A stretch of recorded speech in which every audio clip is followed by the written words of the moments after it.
Viewers break ਤੋਂ ਬਾਅਦ ਤੁਹਾਡਾ ਸਵਾਗਤ ਕਰਦੇ ਹਾਂ। ਡਾਕਟਰ ਸਾਹਿਬ, ਸਾਡਾ ਨੈਕਸਟ ਮੈਸੇਜ ਫਰੈਂਕਫਰਟ ਜਰਮਨੀ ਤੋਂ ਭੈਣ ਪਰਮਜੀਤ ਕੌਰ ਨਿੱਜਰ ਜੀ ਦਾ ਹੈ।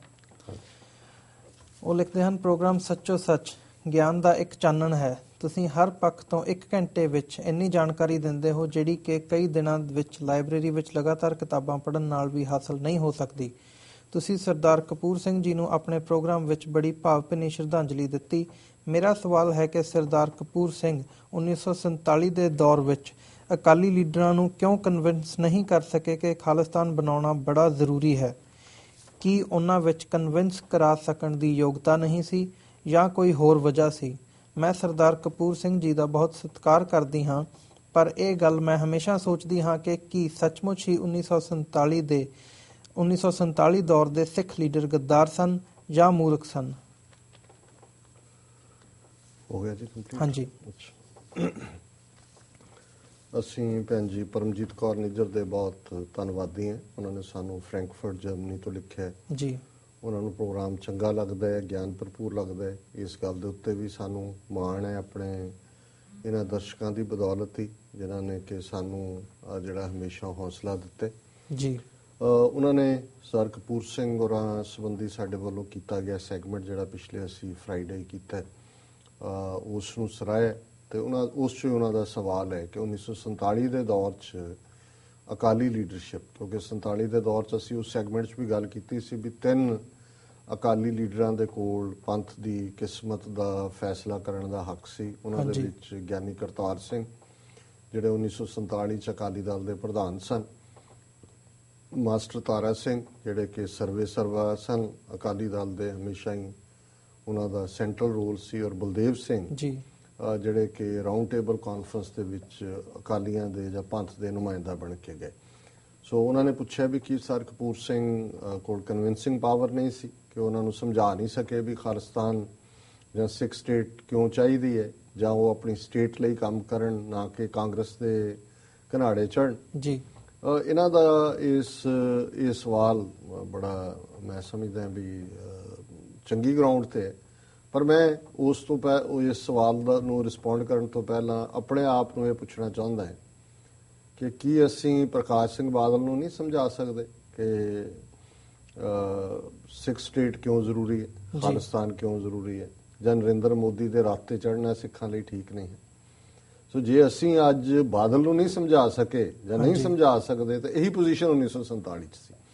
ਔਰ ਇਹਦਾ ਸਭ ਤੋਂ ਵਧੀਆ ਆਨਸਰ ਸਰ ਕਪੂਰ ਸਿੰਘ ਨੇ ਹੀ ਦਿੱਤਾ ਹੈ। ਉਹਨਾਂ ਨੇ ਸਾਚੀ ਸਾਖੀ 'ਚ ਇਸ ਵਾਕਿਆ ਨੂੰ ਦਿੱਤਾ ਹੈ ਕਿ ਜਦੋਂ ਉਹ ਗਿਆਨੀ ਕਰਤਾਰ ਸਿੰਘ ਨੂੰ ਮਿਲੇ, ਜਿਹੜਾ ਕਿ ਪ੍ਰਧਾਨ ਸੀ ਅਕਾਲੀ ਦਲ ਦਾ, ਉਹਨੂੰ ਆਫਰ ਦੱਸੀ ਕਿ ਅੰਗਰੇਜ਼ ਜਿਹੜੇ ਨੇ ਉਹ ਚਾਹੁੰਦੇ ਨੇ ਕਿ ਭਾਈ ਉਹ ਬਣਾਉਣ ਸਾਡਾ, ਉਹ ਸਮੁੰਦਰ ਤੱਕ ਐਕਸੈਸ ਵੀ ਹੋਏਗੀ, ਜਿਹੜਾ ਸਿੱਖ ਹੋਮਲੈਂਡ ਹੈ ਉਹਦੇ 'ਚ ਲਗਭਗ ਅਗਲੇ 25 ਸਾਲ ਉਹ ਚਾਹੁੰਦੇ ਨੇ ਵੀ ਈਵਨ ਥੋੜੀ ਬ੍ਰਿਟਿਸ਼ ਫੌਜ ਵੀ ਰਹੇਗੀ ਜਿਹੜੀ ਸਿੱਖ ਆਰਮੀ ਨੂੰ ਟ੍ਰੇਨਡ ਕਰਕੇ ਬਾਰਡਰ ਸਿਕਿਉਰ ਕਰਨ ਦੇ ਯੋਗ ਬਣਾਏਗੀ। ਇਨ ਰਿਟਰਨ ਜਿਹੜਾ ਹੈ ਉਹ ਚਾਹੁੰਦੇ ਨੇ ਵੀ ਸਿੰਗਾਪੁਰ, ਹਾਂਗਕਾਂਗ ਦੇ ਵਿੱਚ ਜਿਹੜੇ ਸਿੱਖ ਫੌਜੀ ਨੇ, ਕਿਉਂਕਿ ਉਹ ਅੰਗਰੇਜ਼ਾਂ ਦੀਆਂ ਹੀ ਕਾਲੋਨੀ ਸੀ, ਉੱਥੇ ਹੀ ਤਾਇਨਾਤ ਰਹਿਣ, ਉੱਥੋਂ ਵਾਪਸ ਨਾ ਆਉਣ, ਔਰ ਸਮੁੰਦਰ ਤੱਕ ਪਹੁੰਚ ਵੀ ਦੇਣਗੇ ਔਰ ਉਹਨੂੰ ਇਕੋਨਮੀ ਨੂੰ ਸਟੇਬਲ ਕਰਨ 'ਚ ਵੀ ਹੈਲਪ ਕਰਨਗੇ। ਤੇ ਗਿਆਨੀ ਕਰਤਾਰ ਸਿੰਘ ਨੇ ਅੱਗੋਂ ਕਿਹਾ ਕਿ ਅੱਛਾ ਸਮੁੰਦਰ ਤੱਕ ਵੀ ਦੇਣਗੇ ਪਹੁੰਚ, ਤੇ ਸਮੁੰਦਰੀ ਜਹਾਜ਼ ਕਿੱਥੋਂ ਆਉਣਗੇ? ਤੇ ਕਹਿੰਦੇ ਜੀ ਮੈਂ ਕਿਹਾ ਵੀ ਜਿੱਥੋਂ ਇੰਡੀਆ ਤੇ ਪਾਕਿਸਤਾਨ ਜਹਾਜ਼ ਲੈਣਗੇ ਉੱਥੋਂ ਹੀ ਅਸੀਂ ਵੀ ਲਵਾਂਗੇ। ਉਹਨੇ ਕਿਹਾ ਜੀ ਜਹਾਜ਼ਾਂ ਲਈ ਪੈਸੇ ਕਿੱਥੋਂ ਆਉਣਗੇ?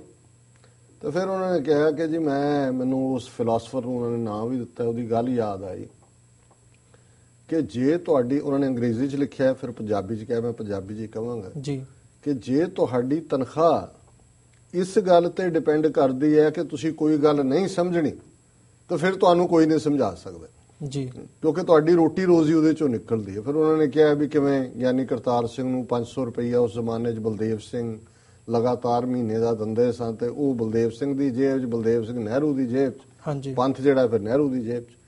ਹੁਣ ਇਹੀ ਸਿਚੁਏਸ਼ਨ ਅੱਜ ਹੈ। ਹੁਣ ਅੱਜ ਬਾਦਲ ਨੂੰ ਨਹੀਂ ਪਤਾ ਹੈ ਵੀ ਨਰਿੰਦਰ ਮੋਦੀ ਨੇ ਕੀ ਕੀਤਾ, ਮੁਸਲਮਾਨਾਂ ਨਾਲ ਕੀ ਕੀਤਾ, ਸਿੱਖਾਂ ਨਾਲ ਕੀ ਕਰ ਰਿਹਾ, ਕੱਲ ਨੂੰ ਜਦੋਂ ਪ੍ਰਾਈਮ ਮਿਨਿਸਟਰ ਬਣੇਗਾ ਘੱਟ ਗਿਣਤੀਆਂ ਨਾਲ ਕੀ ਕਰੇਗਾ।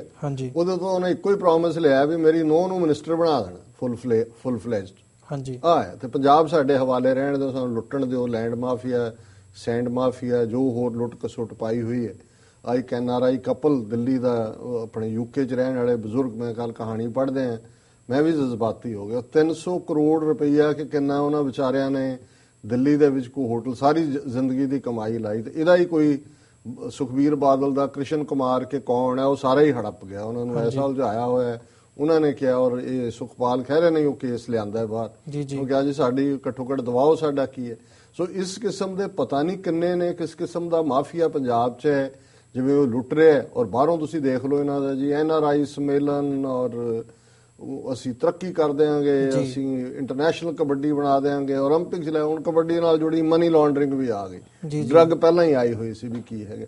ਹੁਣ ਤੁਸੀਂ ਇਹਨਾਂ ਨੂੰ ਕਿਵੇਂ ਸਮਝਾ ਲਓਗੇ, ਜਿਨ੍ਹਾਂ ਦੇ ਫਾਈਨੈਂਸ਼ੀਅਲ ਇੰਟਰਸਟ, ਜਿਨ੍ਹਾਂ ਦੇ ਦੂਸਰੇ ਹਿੱਤ।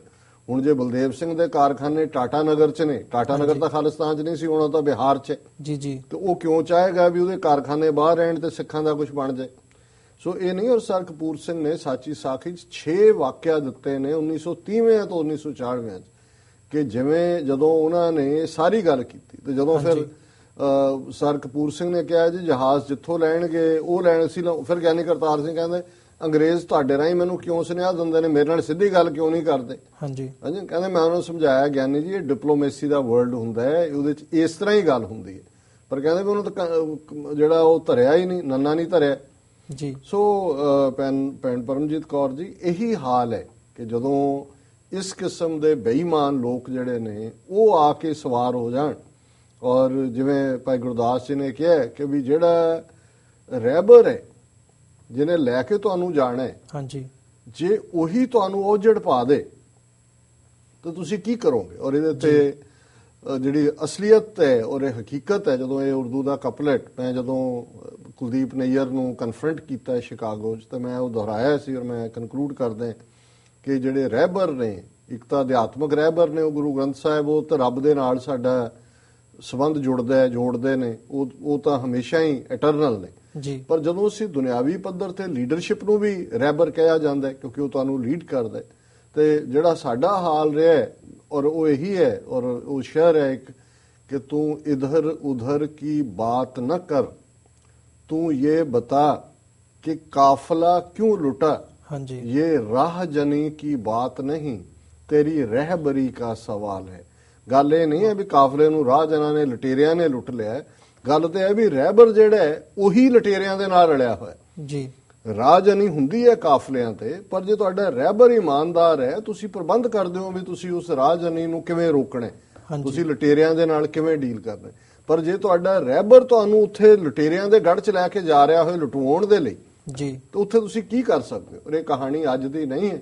ਜਦੋਂ ਅਸੀਂ ਪਹਿਲੀ ਐਂਗਲੋ ਸਿੱਖ ਵਾਰ ਸ਼ਾਮ ਸਿੰਘ ਅਟਾਰੀ ਨੂੰ ਅਸੀਂ ਸੈਲੀਬ੍ਰੇਟ ਕਰਦੇ ਹਾਂ, ਸ਼ਹੀਦੀਆਂ ਨੂੰ ਹਮੇਸ਼ਾ ਹੀ ਅਸੀਂ ਮੰਨਦੇ ਹਾਂ, ਪਰ ਅਸੀਂ ਇਹ ਭੁੱਲ ਜਾਂਦੇ ਕਿ ਉਸ ਜ਼ਮਾਨੇ 'ਚ ਵੀ ਹਾਰ ਇਸ ਲਈ ਨਹੀਂ ਹੋਈ ਕਿ ਸਿੱਖ ਹਾਰੇ ਨੇ, ਫੌਜ ਹਾਰੀ। ਐਵੇਂ ਨਹੀਂ, ਸ਼ਾਹ ਮੁਹੰਮਦ ਨੇ ਕਿਹਾ ਕਿ ਸ਼ਾਹ ਮੁਹੰਮਦਾ ਇੱਕ ਸਰਕਾਰ ਬਾਜੋਂ ਫੌਜਾਂ ਜਿੱਤ ਕੇ ਅੰਤ ਨੂੰ ਹਾਰੀਆਂ ਨੇ। ਹੁਣ ਲਾਰਡ ਗੱਫ ਜਿਹੜਾ ਕਮਾਂਡਰ ਹੈ ਉੱਥੇ ਬੈਠਾ, ਉਹ ਟੈਲੀਗ੍ਰਾਮ ਕਰ ਰਿਹਾ ਕਿ the results of the war would have been be different if the community of Lyons wouldn't have been be led by traitors ਜੀ, ਕਿ ਵੀ ਇਹ ਜੰਗ ਦੇ ਨਤੀਜੇ ਹੀ ਵੱਖਰੇ ਹੋਣੇ ਸੀ ਜੇ ਸ਼ੇਰਾਂ ਦੀ ਕੌਮ ਨੂੰ ਗਦਾਰ ਜਿਹੜੇ ਨੇ ਉਹ ਲੀਡ ਨਾ ਕਰ ਰਹੇ ਹੁੰਦੇ। ਸੋ ਇਹ ਕਹਾਣੀ ਦੁਹਰਾਈ ਜਾ ਰਹੀ ਹੈ। ਇਹ ਸਭਰਾਵਾਂ ਦੀ ਜੰਗ ਹੋਏ, 1947 ਹੋਏ, ਇਹ 1984 ਹੋਏ। ਹੁਣ ਅੱਜ ਬਾਦਲਕਿਆਂ ਦਾ ਕੀ ਰੋਲ ਹੈ, ਕਿਵੇਂ ਰਲੇ ਹੋਏ ਸੀ, ਕਿਵੇਂ ਮੀਟਿੰਗਾਂ ਕਰਦੇ ਰਹੇ। ਇੱਕ ਤੋਂ ਬਾਅਦ ਇੱਕ ਫੈਕਟ ਸਾਹਮਣੇ ਆਇਆ, ਮਰਨ ਵਾਲਾ ਤਾਂ ਮਰ ਗਿਆ, ਸ਼ਹੀਦੀ ਦੇ ਗਏ ਸਨ ਜਰਨੈਲ ਸਿੰਘ ਪਿੰਡਾੜੇ, ਉਹ ਤਾਂ ਆਪਣੀ ਅਰਦਾਸ ਪੁਗਾ ਗਏ, ਗੁਰੂ ਕਲਗੀਧਰ ਦੇ ਚਰਨਾਂ 'ਚ ਉਹਨਾਂ ਨੇ ਥਾਂ ਲੈ ਲਈ। ਕੌਮ ਕਿੱਥੇ ਗਈ?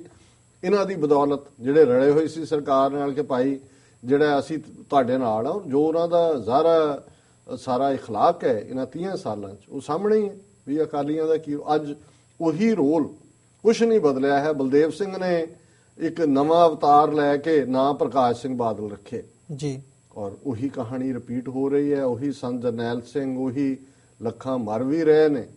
ਤੇ ਜੇ ਅੱਜ ਅਸੀਂ ਇਹਨਾਂ ਨੂੰ ਨਹੀਂ ਸਮਝਾ ਸਕਦੇ, ਇਹੀ situation sir Kapoor Singh the C.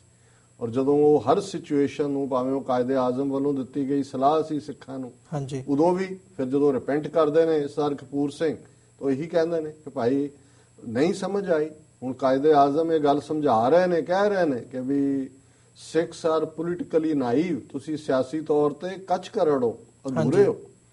you have seen Hindus as the co-slaves, but when you will see them as the rulers, you will see their true face, when they will be the masters and you will be the slaves. ਕਿ ਤੁਸੀਂ ਉਹਨਾਂ ਨੂੰ ਸਹਿ ਗੁਲਾਮ ਦੇ ਤੌਰ ਤੇ ਦੇਖਿਆ, ਉਹਨਾਂ ਦੀ ਅਸਲੀ ਅਜੇ ਚਿਹਰਾ ਨਹੀਂ ਦੇਖਿਆ ਜੀ। ਜਿੱਦਣ ਇਹ ਮਾਸਟਰ ਬਣਨਗੇ, ਮਾਲਕ ਬਣਨਗੇ, ਉਦੋਂ ਤੁਹਾਨੂੰ ਅਹਿਸਾਸ ਹੋਏਗਾ ਕਿ ਇਹ ਮਾਲਕ ਕੌਣ ਹੈ ਤੇ ਤੁਹਾਡਾ ਸਟੇਟਸ ਕੀ ਹੈ। ਹਾਂਜੀ। ਔਰ ਇਹਦੇ ਤੇ ਉਹਨਾਂ ਨੇ ਫਿਰ ਕਿਹਾ ਵੀ ਅੱਜ ਯਾਦ ਆਇਆ ਮੈਨੂੰ ਉਹ ਸੱਜਣ ਜਿਹਦੇ ਮਗਰ ਉਲਾਂਬੜਾ ਜਗਦਾ ਹੈ। ਹੁਣ ਕਹੀ ਜਾਓ ਜਿਨ੍ਹਾਂ ਨੂੰ ਕਿ ਜੀ ਉਹਨੇ ਪਾਕਿਸਤਾਨ ਬਣਾਤਾ ਹੈ, ਉਹਨੇ ਆਹ ਕਰਤਾ, ਉਹ ਤਾਂ ਤੁਹਾਨੂੰ ਵੀ ਸਮਝਾਇਆ ਸੀ ਕਿ ਭਾਈ ਤੁਹਾਡੇ ਲਈ ਵੀ ਵੇੜਾ ਕੁਝ ਕਰ ਲਓ, ਮਤ ਇਤਬਾਰ ਕਰੋ। ਸੋ ਇਹੀ ਸਿਚੁਏਸ਼ਨ ਉਦੋਂ ਸੀ, ਅੱਜ ਵੀ ਕੁਝ ਨਹੀਂ ਬਦਲਿਆ ਹੈ। We have learned nothing, we have forgotten nothing. ਅਸੀਂ ਕੋਈ ਸਿੱਖਿਆ ਨਹੀਂ ਹੈ, ਕੋਈ ਭੁਲਾਇਆ ਨਹੀਂ ਹੈ, ਅਕਲ ਨਾਲ ਵੈਰ ਛੱਡਿਆ ਨਹੀਂ। ਤੇ ਜਿਹੜੀਆਂ ਕੌਮਾਂ ਫਿਰ ਅਕਲ ਨਾਲ ਵੈਰ ਕਰਦੀਆਂ ਨੇ, ਫਿਰ ਇਹੋ ਜਿਹਾ ਹੀ ਹਾਲ ਹੁੰਦਾ ਜੋ ਅੱਜ ਸਾਡਾ ਹੋ ਰਿਹਾ। ਜੀ ਡਾਕਟਰ ਸਾਹਿਬ ਹੁਣ ਸਮਾਂ ਬ੍ਰੇਕ ਦਾ ਹੋ ਗਿਆ। ਵੀਰ ਤੁਸੀਂ ਸਾਡੇ ਨਾਲ ਇਸੇ ਤਰ੍ਹਾਂ ਬਣੇ ਰਹੋ, ਅਸੀਂ ਮਿਲਦੇ ਹਾਂ ਇੱਕ ਛੋਟੇ ਜਿਹੇ ਬ੍ਰੇਕ ਤੋਂ ਬਾਅਦ।